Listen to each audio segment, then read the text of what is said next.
Mayong hapon, Mindanao. Ako si Sara Hilomen Velasco.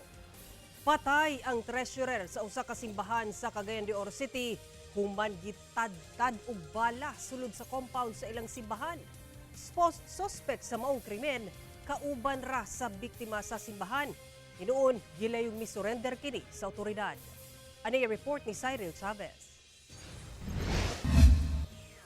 Nagbuyod og naligo na sa iyang kaugalingong dugo. Ingon ani na lamang naabtan sa mga tawo sulod sa compound sa kasimbahan kining 65 anyos nga biktima human gitadtad og bala sa pusil pasado alas 8 sa buntag adlong Huwebes. Ang biktima giilang treasurer sa mong simbahan. Sumala sa kapulisan, upat ka mga samad pinusilan ang naangkon sa biktima. Duha sa lawas ni ini og tinag-usa sa iyang mga tiil sa pagproseso sa soko og kokpo sa crime scene. 8 ka mga basiyo sa bala ang na-recover dool sa nahitabuan. Buslot nga samin og ngagkalat nga bildo. Ingon ani na lamang ang nahibilin dinhia sulod sa usa ka simbahan sa Julio Pacana Street, Barangay Puntod sa Cagayan de Oro City. Human nga nahitabo ang mangilngig nga krimen nga mikutlo sa kinabuhi sa usa ka mga miyembro sa nasangpit nga simbahan. Sa hot pursuit operation sa PNP, nakadawat kini og impormasyon nga mitahan ang sospek sa buhatan sa CIDG Northern Mindanao.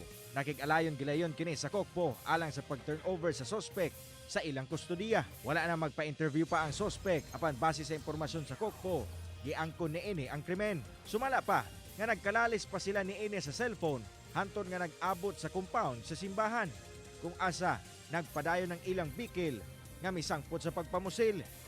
Unta confrontation lang apan tungod lagi kay naalasad sa iyang hunahuna nga nakadawat na pud siya og para niya saya base sa iyang statement nga gipahibaw na to nga napod siya murag mga bahod mutong naka-decision siya nga nagdalagid siya og armas. Usasab sa ginasubay karon sa PNP ang armas nga gigamit sa sospek, labi pa nga ilang nahibaw-an nga dili kini lisensyado. Naa siya armas tungod kay nipalit siya sa ingong giingon tungod sa kani nga panagbingkil naka-decision siya nga mopalit og armas. Daghang motibo ang gilantaw sa kapulisan sama sa bangi sa duha tungod sa mga alegasyon sa biktima sa sospek sa mga pinansyal nga anomalya nga gihimo niini diyang anaa pa sa simbahan. Bangi sa pagka-empleyado sa sospek sa simbahan kaniadto ug uban pa. Sumala ni Pastor Elvin Salarda, presidente sa mong simbahan, nga sukad pa Enero ning tuiga nagsugod ang bangi sa duha.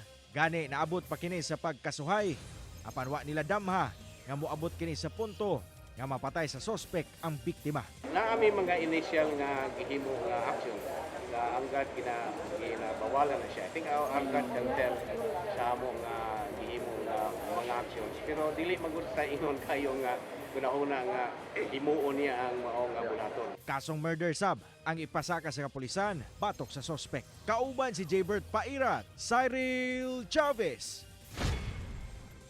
1 Mindanao.